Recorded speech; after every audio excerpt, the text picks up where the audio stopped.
கர்த்தருடைய நாமத்திற்கு மகிமை உண்டாகட்டும். Praise be to the name of the Lord. கர்த்தராகிய இயேசு கிறிஸ்துவின் கிருபையோடும் With the grace of our Lord Jesus Christ பரிசுத்த அவருடைய பிரசன்னத்தோடும் and with the presence of the Holy நாங்கள் Spirit உங்களை சந்திப்பதில் to meet you, மிகுந்த மகிழ்ச்சி அடைகின்றோம். we are so glad today. அதே வண்ணமாக Like the same manner, கர்த்தராகிய இயேசு கிறிஸ்துவின் கிருபையும் by the grace of our Lord Jesus Christ பரிசுத்த அவருடைய பிரசன்னமும் and with the presence of the Holy Spirit, உங்களோடும் இருக்கிறது. it is with you. விசுவாசியுங்கள். Believe it. விசுவாசித்தால் When you believe, தேவனுடைய மகிமையை காண்பீடு சொல்லி பார்க்கிறோம். you will see the glory of God. நாம் யாவரும் தேவ மகிமை காண்போம். We all will see the glory of God. ஏனென்றால் அவர் உயிருள்ளவராக, Reason He is living forever. ஆவியானவராக, He is a spirit. நம்மோடு கூட இடைப்படுகிறவராக, He is always speaking to us. நம்மை உருவாக்குகின்ற ஆவியாக தேவன் இருக்கிறார். He wants to build us today. அதனால் So அதை நினைத்து தேவனை ஸ்தோத்திரிப்போம். think about that and praise God. இந்த வேளையிலும் கூட யோபின் புத்தகம் 22ஆம் அதிகாரம் 22ஆம் வசனம். Today also let's meditate Job chapter 22 verse 22. அவர் வாயினின்று பிறந்த வேத பிரமாணத்தை ஏற்றுக்கொண்டு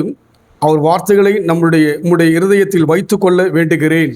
Be pleased to take teaching from his mouth and let his words be stored up in your heart.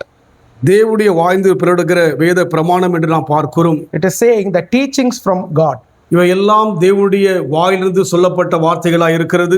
All these words have been spoken from God's mouth. மோசே 5 ஆகமங்களை எழுதினாலும் கூட, Even though Moses wrote 5 books in the Bible, அவன் ஞானத்தால் எழுதாதபடிக்கு he doesn't write with his wisdom. தேவ ஆவியானவர் By the Spirit of God, அவனுக்குள்ளாய் கடந்து வந்து God went into him. அவர் சொல்லி எழுதப்படுவதுதான் மோசேயுடைய 5 ஆகமங்கள். He was instructed to write the 5 books in Bible.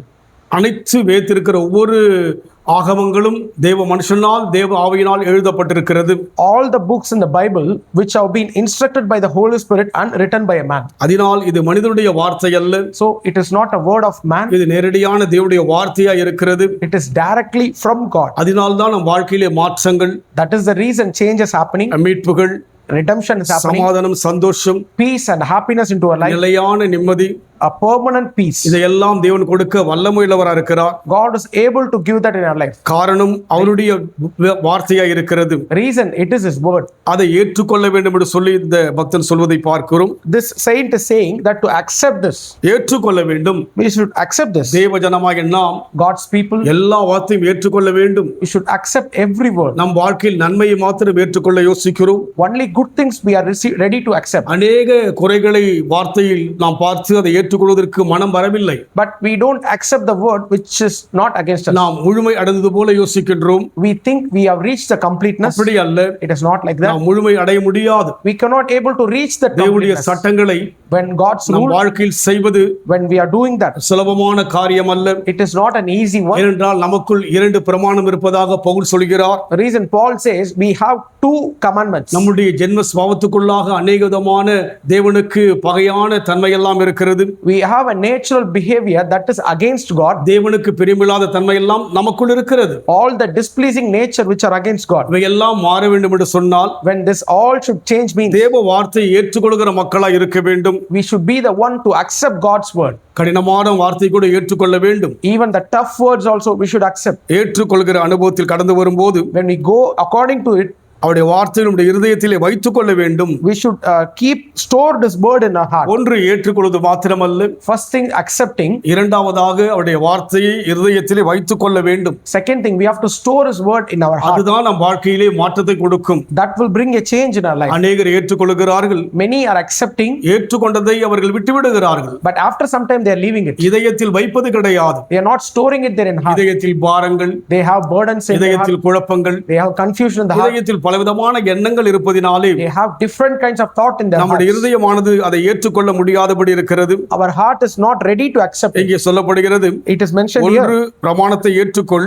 First thing, teaching, accept the teaching. இரண்டாவது இருதயத்திலே வைத்துக்கொள். Second thing, keep his word in his தேவ heart. வார்த்தை நம்முடைய இருதயத்துக்குள் வைக்க வேண்டும். We should store God's word in அது our heart. நாளுக்கு நாள் In day by day, நம் வாழ்க்கையிலே in our life, ஒரு ஆவிக்குரிய வளர்ச்சியும் முதிர்ச்சியும் கொடுக்கும். it brings a maturity in our spiritual life. அந்த அனுபவம் தான் That experience experience. ஜெயமுள்ள ஒரு வாழ்க்கை இருக்கும். It gives a victorious life. கிறிஸ்துவ வாழ்க்கை என்பது Christian life is, ஜெயிப்பதற்காய் அழைக்கப்பட்டிருக்கிறது. you have been called to be victorious. இந்த உலகத்தோடு நன்மைக்காக மாத்திரம் அவரோடு பழக அல்ல, Not only the world's goodness, நித்தியத்தில் அவரோடு கடந்து போகும்படியாக to go into the everlasting life with God. தேவன் பிறந்தது எவ்வளவு உண்மையோ How God has born into this earth is true. அதேபோல் இயேசு கிறிஸ்து வருவதும் 100% உண்மையா இருக்கிறது. The second coming of Jesus is also very true. ஏற்றுக்கொண்ட மக்களாய் இருந்தால், When we accept this, இதயத்திலே தேவனுடைய வார்த்தை வைத்துக் கொள்ளும் என்று சொன்னால், when we store up His word in our heart, நாளுக்கு நாள் in day by day, நம் வாழ்க்கை மாற்றமடையும். our life will be changed. நாம் அநேகருக்கு பிரயோஜனமாக இருக்க முடியும். Our life will be a benefit to others. அதனால் So, இந்த வசனங்களை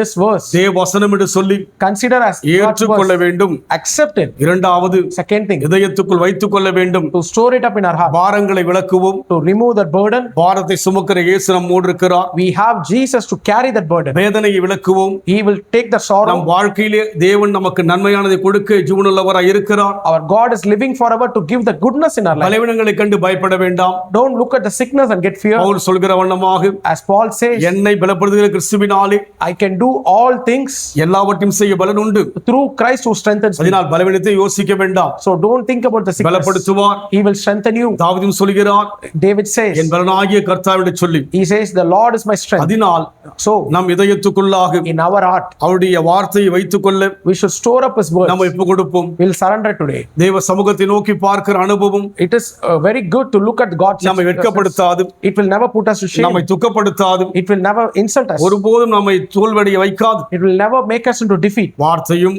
Word, அவருடைய வசனங்களையும் His verse, ஏற்றுக்கொண்டு we should accept it இதயத்துக்குள்ளாக to in our heart, வைத்துக் கொள்கிற அனுபவத்தில் செல்வோம். to store up inside. அன்பின் ஆண்டவரே, Dear God, இந்த நல்ல வேலைக்காக நன்றி செலுத்துகிறோம். thank you for this good time. வார்த்தையின் தேவன் அப்பா, You are the word. உம்முடைய வார்த்தை முதலாவதாக Your word is first. ஏற்றுக்கொள்கிற அந்த பக்குவத்தை கொடுப்பீராக. Give me a heart to accept your word. உம்முடைய வார்த்தையை நாங்கள் நம்பி ஏற்றுக்கொள்ளாவிட்டால் If we didn't believe your word and எந்த accept it, பிரயோஜனமும் கிடையாது, we don't have any benefit. எந்த விடுதலையும் கிடையாது, We don't have any முழு liberty. சுகத்தை பெற முடியாது. We can't able to receive the complete ஏற்றுக்கொள்ள healing. வேண்டும். We should accept it. இயேசு கிறிஸ்துவாய் பூமியில் வாழ்ந்தபோது As you lived as a man, நம்மை Jesus யாரெல்லாம் Christ, ஏற்றுக்கொண்டார்களோ whoever has accepted you, அவர்கள் வாழ்க்கையில் அற்புதங்களை கண்டார்கள். they have seen wonders in their life. அதுபோல் நாங்கள் கூட Like the same man, தேவ வார்த்தை என்று சொல்லி ஏற்றுக்கொள்கிறோம். God's word we are accepting. இரண்டாவதாக இதயத்தில் நம்முடைய வசனத்தை வைத்துக் கொள்கிறோம். Second thing, we are storing up your அந்த words. அனுபவம் எங்களுக்கு சிறப்பை கொடுக்கும். That experience will give greatness. ரீதரபல சந்தரா Oh, we thank you for that, Lord. லீக்கதருபியாதியா. We thank you, அந்த Lord. ஆழமான அனுபவத்தை நடத்துங்க. Help us to walk in the deep experience. இயேசுவின் நாமத்தில் பிதாவே. In Jesus' name I pray. கர்த்தர் ஆசீர்வதிப்பாராக. God bless you.